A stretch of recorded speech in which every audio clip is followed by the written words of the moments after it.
This year's budget essentially will continue to try and build an industrial economy and improve employment as well. Government revenues forecast to grow by about 7 or so percentage points. Inflation is forecast to remain in the single digits. Internal revenue sources are expected to make up about 15% of total government income for this. Income from tax collection will make up about 13.6% or so compared to last year's figure of about 13% of GDP. Now, government expenditure also expected to be about 24.5% of GDP. Last year it was about 23%. The state has also presented a range of tax reforms. Value-added tax will be removed from medicine made locally and also from animal feed and poultry feed additives, as well as sanitary towels too. So let's get to the latest details on Tanzania's budget. CGTN's Daniel Kijo has been following this. He joins us now live from Dar es Salaam. Daniel, walk us through the highlights of the budget in Tanzania. What are the headline numbers? What are the key policies that we need to look out for?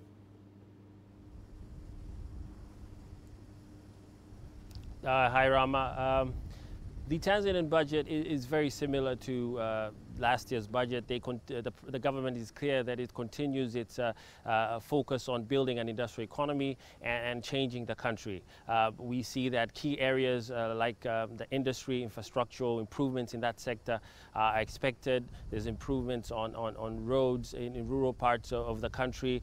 Big industrial, infrastructure projects like the SGR are expected to continue as planned. And also we see key social service areas that, like health, like the government budget now will focus on making sure that women and children under the age of under 1,000 days will be able to get better nutrition. We also see that in education, the government will continue to subsidize and provide free education to the people of Tanzania. So the government primarily is one thing that was highlighted, like you said, was the tax reforms. There will be no tax on sanitary pads. There will be no tax on certain products, and the government seems to increase tax on import products like beverages, like juices from abroad, while decreasing locally made drinks and juices.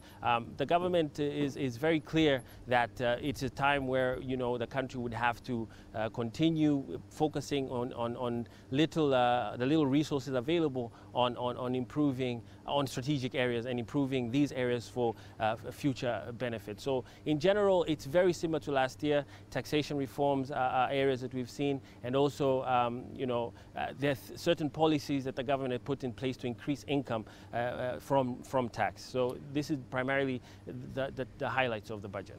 Indeed. Tanzania, though, plans to borrow about $2.5 billion in the next fiscal year based on the spending plans I've seen. But the tax collection side, that's been well under target for a while now. They aim to collect about $13 billion in the 2016-2017 fiscal year. It only got about $9 billion. So given that track record, what is being done to avoid having to plug any shortfall in tax revenue with more debt?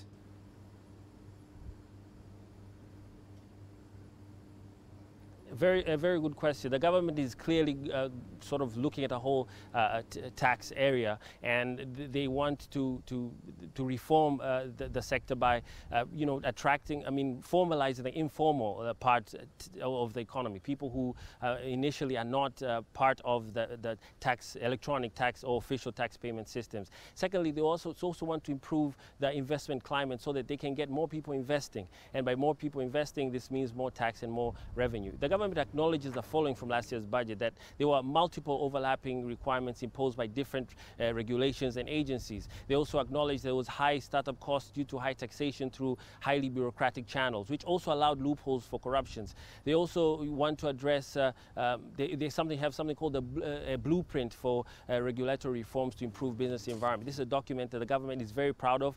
It's designed to ease in tax payment procedures, reduce time required to register for new businesses and factories so they can pay tax. Also to be able to connect all tax-related government agencies to the government electronic payment gateway, which is called the GEPG. So all this is part of a way to improve tax collection in Tanzania. The GEP system started in 2017, and also the government has even instructed the TRA to take steps to improve relationships between the Tanzania Revenue Authority and taxpayers to clean up the image that paying tax collection is done forcefully positively and something negative. So all these are little things. In certain parts, the government has reduced certain taxes, but at the same time, it is ensuring that the processes to paying tax and collecting it are going to be done in a more effective way. And perhaps this might improve the numbers for next year.